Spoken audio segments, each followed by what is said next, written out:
இயேசு ரத்தம் ஜெயம். Praise the lord my dear brothers and sisters. இந்த நாள்லையும் ஆவியானவர் உணர்த்தின காரியம், தேவனுக்கு ஐடியா கொடுக்கிறோமா? ஆவியானவர் உணர்த்தின வசனம் ஆதியாகமத்தின் புஸ்தகம் அதிகாரம் 17 வசனம் 18. இஸ்மவேல் உமக்கு முன்பாக பிழைப்பானாக என்று ஆபிரகாம் தேவனிடத்தில் விண்ணப்பம் பண்ணினான். And Abraham said unto God, Oh, that Ishmael might live before thee. Genesis chapter 17 verse 18.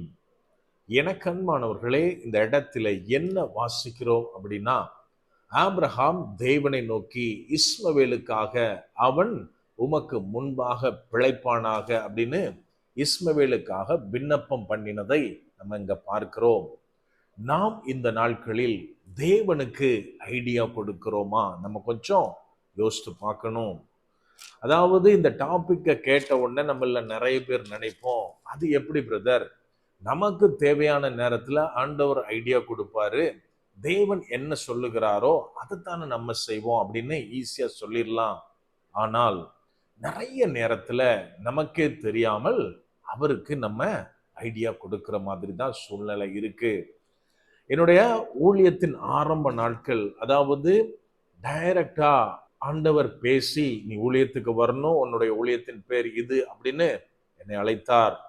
அப்போ ஆண்டவர்கிட்ட நான் சொன்ன ஒரே ஒரு காரியம், எனக்கு ஃபுல் டைம் மினிஸ்ட்ரி பண்ண பிடிக்கல. ஸோ அவர்கிட்ட நான் சொன்ன காரியம், ஆண்டவரே, I will do one business, you plus that business, through that business I will serve the Lord, I will do ministry அப்படின்னு ஒரே ஒரு கமிட்மெண்ட் ஆண்டவர்கிட்ட கொடுத்தேன். அதாவது நல்லா புரிஞ்சுக்கணும், அதுக்கு அப்புறம் அந்த பிஸ்னஸ்ல நான் என்னெல்லாம் பண்ணணும் அது கிடையாது, நான் எதெல்லாம் பார்த்தனோ அது கூட ஃபெயிலியர் தான். அதாவது நான் நல்லா ப்ரேயர் பண்ணி ஆவியில நிரம்பி ஆவியானவருடைய துணையோடு கூட தான் ஒவ்வொரு காரியத்தையும் செய்வேன். ஆனாலும் எல்லாமே ஃபெயிலியராக தான் முடிஞ்சது. இன்னைக்கு நம்ம நிறைய நேரத்துல இதைத்தான் பண்றோம். அதாவது ஆண்டவரோடு கூட, அவரது பிரசன்னத்தோடு கூட, ஜபத்தோடு கூட தான் காரியங்களை செய்கிறோம். ஆனால் அவைகள் கேட்கப்படாத மாதிரி ஃபெயிலியராகவே முடிஞ்சிட்டு இருக்கு அப்படின்னு நம்ம அநேகர் புலம்பிக் கொண்டிருப்போம். எனக்கு அன்பானவர்களே, இந்த இடத்துல நம்ம நல்லா புரிஞ்சுக்கணும், நான் பண்ற காரியம் என்னுடைய ஐடியாவா தேவனுடைய ஐடியாவா? இதுல நம்ம கிளியரா இருக்கணும். இங்க என்ன நடக்குது? ஆண்டவர் ஆபிரகாம் சொல்றாரு, எப்பா இன்னுமே உன் பேர் ஆபிராம் கிடையாது, ஆபிரகாம். உன் மூலமாக தேசங்கள் ஆசிர்வதிக்கப்படும், உன் சந்ததியை நான் பெருக பண்ணுவேன். உன் மனைவி பேர் சாராய் கிடையாது, சாரால் அவள் பேர், அவ ஜாதிகளுக்கு தாயாக மாறுவாள் அப்படின்னு அநேக வாக்கு தத்தங்களை ஆபிரகாமோடு தேவன் பேசுகிறார்.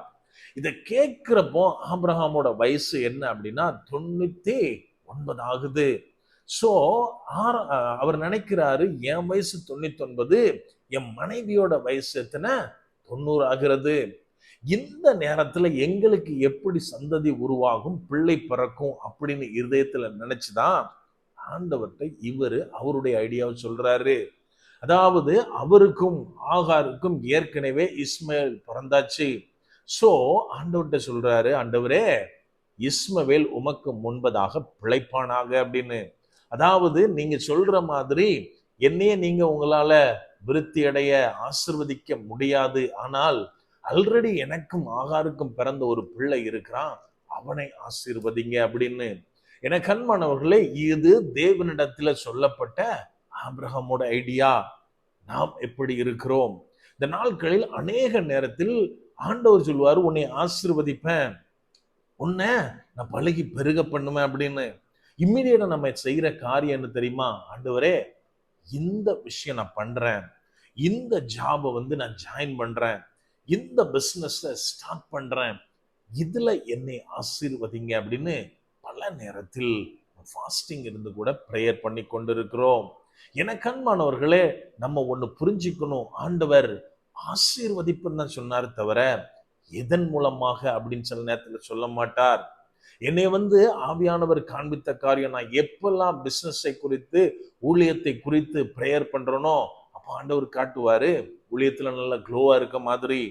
இம்மிடியேட்டா நான் அதை எப்படி கன்க்ளூட் பண்ணிடுவேன் அப்படின்னா, ஆண்டவரே நான் பிசினஸ் பண்றேன், அதை ஆசீர்வதிக்கிறதுனால தான் அதுல இருந்து நான் எடுத்து பண்ற ஊழியமும் ஆசீர்வதிக்கப்பட்டிருக்கிறது அப்படின்னு. இது நாமளா கொண்டு வர கன்க்ளூஷன், நம்மளுடைய ஐடியா, இது தேவனுடைய ஐடியா கிடையாது. எனக்கு அன்பானவர்களே, தேவன் அவர் சொன்ன மாதிரியே ஆபிரகாமை அவருக்கும் சாராளுக்கும் பிறந்த பிள்ளையாகிய ஈசாக்கின் மூலமாக பழுகி பெருகச் செய்தார், தேசங்களாய் மாற்றினார். இன்றைக்கு நாமும் நம்முடைய ஐடியா படி தேவனிடத்தில் கேட்டுக்கொண்டிருக்கிறோமா? அது ஒருவேளை பெற்றுக்கொள்ளாமலே நின்று கொண்டிருக்கும். நமக்கு நிறைய பேர் நம்ம சொல்ற வார்த்தை என்ன தெரியுமா? பிரதர், என்னுடைய வாக்கு தத்தம், போன வாக்கு தத்தமே இன்னும் வானத்திலே நிக்குது, நான் இந்த வாக்கு தத்தத்தையும் பெற்று எப்படி சுதந்திரிக்க முடியும் அப்படின்னு. எனக்கு அன்பானவர்களே, வாக்கு உரைத்த தேவன் மாறாதவர், அவர் பொய் சொல்ல மனிதர் கிடையாது. ஆனால் அந்த வாக்கு தத்தத்தை பெற நாம் என்ன வழியில், யாருடைய ஐடியாவில் செயல்பட்டு கொண்டிருக்கிறோம்? நம்ம கொஞ்சம் யோசித்து பார்க்கணும்.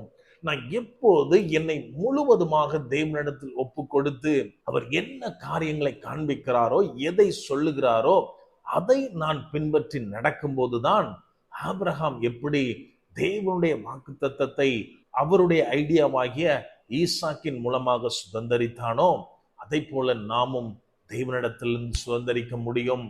அப்படியே கண்களை மூடுவோமா? அன்பான ஆண்டவரே, இந்த நேரத்திலே அப்பா உம்மை நோக்கி பார்க்கிறோம். ஆவியானவர், நீர் எங்களோட இருக்கிறீர், அதற்காய் நன்றி செலுத்துகிறோம். அப்பா, நீர் தந்த ஒவ்வொரு வாக்கு தத்தத்துக்காகவும் நன்றி தகப்பனே.